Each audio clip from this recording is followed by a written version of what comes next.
Long Beach, 1967.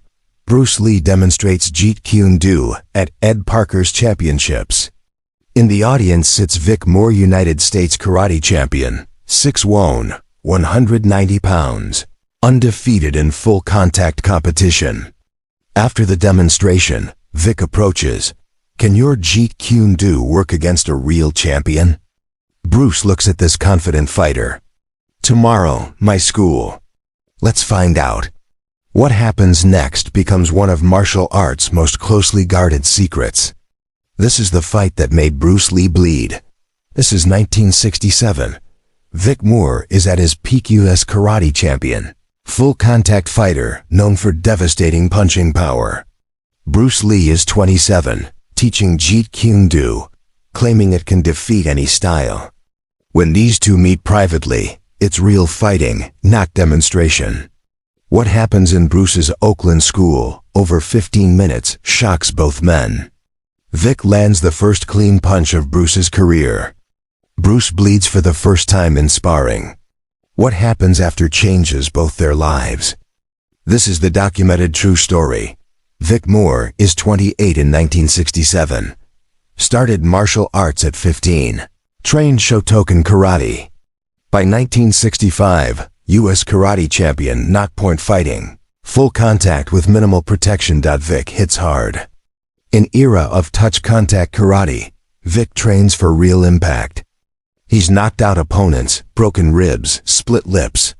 His reverse punch is legendary, trained on Makiwara until knuckles are calloused. At Long Beach International, Vic watches Bruce's demonstration. Impressed but skeptical. Demonstrations are controlled. How does this work against real resistance? Backstage, Vic approaches Bruce. "I'm Vic Moore, U.S. karate champion. Your demonstration was incredible. But I'd like to see how it works against actual fighting. Would you spar with me?" Bruce studies. Vic sees the confidence fighters build, calloused knuckles. "Tomorrow. My school in Oakland. Private. Just witnesses." Vic agrees. Next day, Vic arrives at Bruce's Junfan Institute. Bruce is there with students, Dan Inosanto, Ted Wong, others. They bow. Bruce explains. Medium contact, hard enough to test, not to injure. Continuous sparring, no stopping. Fair? Vic, fair. Just know I'm used to full contact. I hit hard. I'll try to control it. Bruce, same, we'll both do our best. They gear up like gloves, mouth guards. No headgear, no chest protection. They face each other. Bruce in JKD stance. Vic in Shotokan stance. Touch gloves. Begin. Vic pressures forward, traditional karate approach. Bruce uses footwork circles, maintains distance, throws side kicks. Vic checks kicks, keeps pressuring. Throws jab. Bruce slips it. Counters with straight lead. Vic's head snaps back. First touch, they reset. Vic throws combination jab.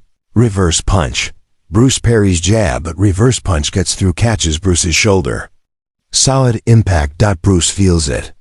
This guy hits harder than most. They continue. Bruce is faster, lands more techniques. But Vic is powerful, every shot counts. At 5 minutes. Vic throws a feint, looks like kick. Bruce defends the kick. Vic switches to straight punch, aimed at Bruce's head. The punch lands clean. Solid, right on Bruce's mouth. Bruce's head snaps back. He tastes blood. His lip is split. Everyone freezes. Bruce touches lip, sees blood. Vic immediately. I'm sorry. Bruce cuts him off, smiling through blood. Don't apologize. That was perfect technique. Let's continue. They continue. Bruce, more cautious now, respects Vic's power. Bruce changes strategy, uses more footwork. Stays outside power range, intercepts earlier. Works better. Bruce lands multiple techniques, side kicks, straight punches, low kicks, but Vic is tough, absorbs punishment, keeps pressuring. At 10 minutes, Bruce sweeps Vic's leg. Vic goes down. Bruce follows to ground, achieves mount, demonstrates choke. Vic taps, they stand, reset. Final 5 minutes, both exhausted but neither stops. Bruce lands, more overall versatility and speed give advantage. But when Vic lands, Bruce feels it. At 15 minutes, they stop by mutual agreement. They sit, catching breath. Vic, your speed is incredible. Never fought anyone that fast. And that groundwork, I had no answer.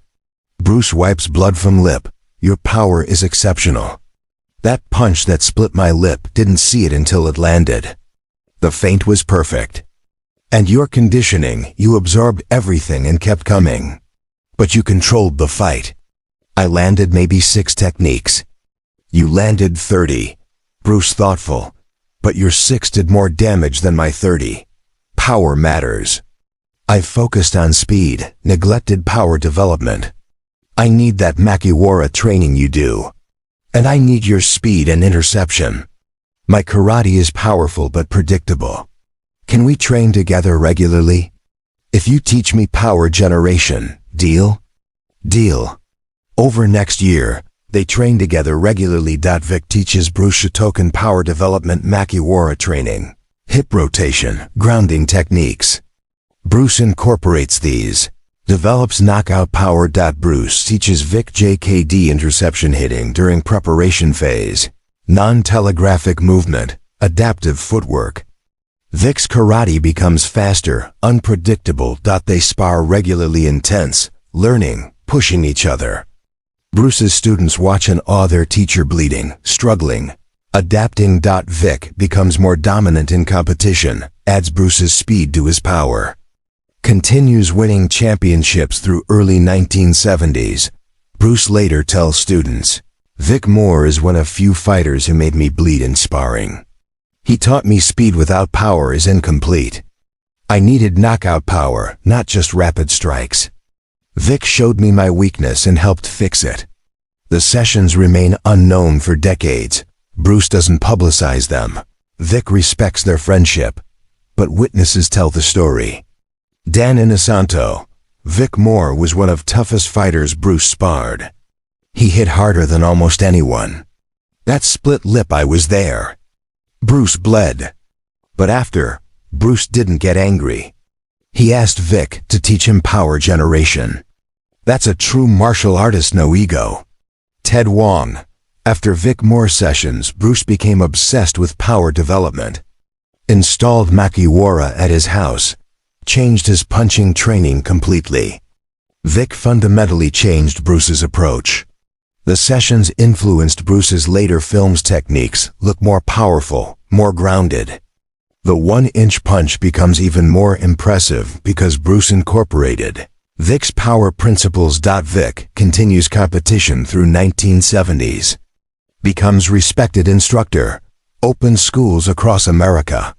Always credits Bruce. Bruce taught me any single style isn't enough.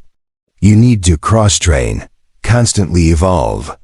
He showed this by example. When I split his lip, he didn't dismiss karate. He asked to learn the technique. That's greatness. Long Beach, 1967. A karate champion challenged a kung fu legend. 15 minutes of real fighting. The champion split Bruce Lee's lip. First blood in sparring. Instead of anger, respect. Instead of ego, humility. They trained together for a year, making each other better. The fight that made Bruce bleed made him complete his power. This is the true story they kept private for decades.